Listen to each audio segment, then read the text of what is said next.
Halo pemirsa, jumpa lagi dengan saya Argo Pratomo Nugroho. Saya hadir lagi ke ruang handphone dan smart televisi Anda. Kali ini saya beruntung sekali bisa ketemu seorang sahabat lama, Mas Anto. Beliau ini adalah seorang ketua dari Laskar Mangkubumi, Yogyakarta. Saya berkesempatan untuk bertemu dengan Mas Anto. Selamat berjuang Mas Anto. Selamat berjuang. Ibu kabarnya? Ya, baik-baik Mas Anto. Sehat selalu. Mas Anto, ini terus terang kita sudah lama bertemu, sudah lama berteman, tapi baru kali ini saya bisa ketemu Anda untuk berbicara tentang kegiatan Anda yang berkaitan Anda sebagai ketua Laskar Mangkubumi. Itu seperti apa Mas sebetulnya? Pada intinya Laskar atau Mangkubumi dibentuk untuk mendukung Sabda Raja. Ya. Soalnya Jogja rajanya dan gubernurnya perempuan, dan kita sudah melakukan berbagai macam kegiatan, mulai dari sosialisasi, rekrutmen, kemudian memasang banner dan sebagainya dukungan.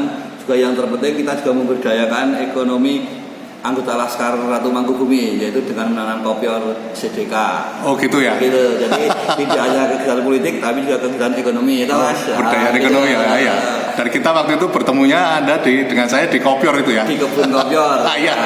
Di gede kopior kita. Iya. Masalah itu ya ngurusi politik, ngejalani ekonominya kan. Iya. Wah itu menurut saya bagus sekali Mas ini. Ya. Ini kaitannya dengan istilahnya kan nanti targetnya kan Gusti Mangkubumi bisa menjadi ratu di Keraton Jogja itu ya? Iya, kita mungkin satu-satunya elemen masyarakat di Yogyakarta yang secara terbuka mendukung GKR Mangkubumi sebagai Raja Jogja, dan menurut Undang-Undang Keistimewaan Jogja, Raja itu otomatis menjadi Gubernur Yogyakarta. Gitu. Oh iya.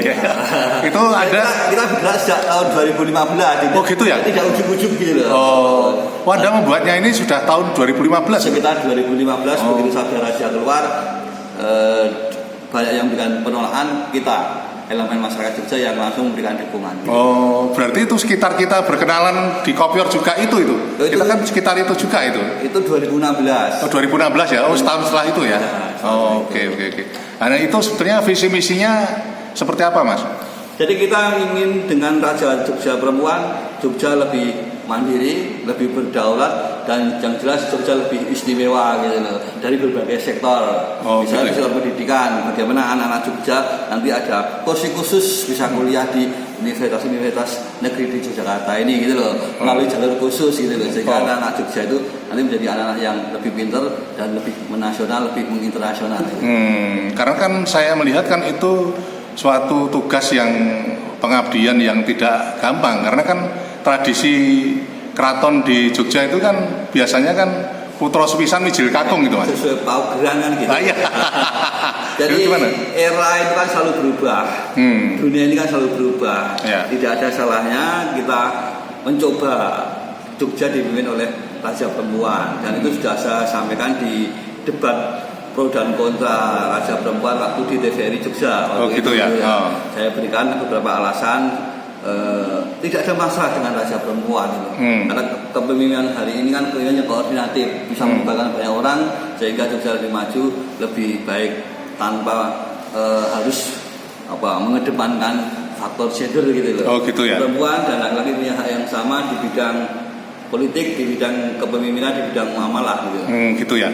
Anda juga mendekati semacam kayak NGO yang bergerak di bidang perempuan, kayak misalnya yang berkaitan dengan koalisi perempuan atau apa itu? Kita lebih ke para KWT, kelompok wanita tani. Oh gitu ya. Kita bantu mereka dengan beberapa bibit kelapa kopior, sambil kita berikan penyadaran bahwa saatnya perempuan maju, saatnya perempuan menjadi pemimpin kan gitu loh. Perempuan tidak hanya konco winging gitu ya. Hanya persoalan sumur, dapur dan kasur.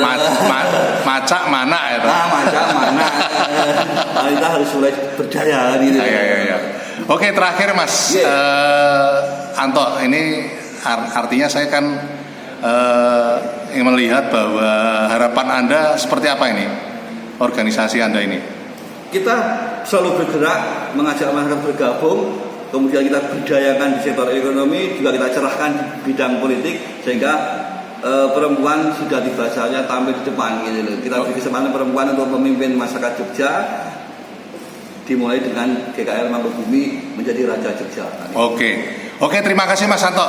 Nanti lain kali saya secara periodik akan menemui Anda ini. Terima kasih ya. Matur nuwun Mas. Nah pemirsa, akhirnya saya Argo Pratomonugro undur diri dari ruang handphone dan smart televisi Anda. Argo Pratomonugro terus beritakan Anda yang membijaksanakan. Sampai jumpa.